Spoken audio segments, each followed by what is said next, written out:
अशांत हेउछि खଣି अंचल धीरे धीरे बढ़िबारे लागिलाणी चोरी डकायत लुट राजनैतिक पशापाले बेस रक्तमुक्ता हेउछंती कर्मी श्रमिक सांबादिक महिलांठाରୁ आरंभ करी साधारण लोकों हेउछि आक्रमण आउ जहाकु नै एबे स्थानीय अंचल रे धीरे धीरे दाना बांधुवा बेले आगकू कला दिवस पाळिबाकू प्रस्तुत चलैछि सुकिंदा बीजेडी।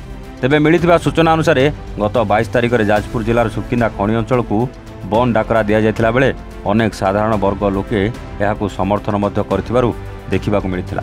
तेणु आगामी 6 तारिख को कला दिवस भाव पालन करने जाउछि सुकिंदा बीजेडी।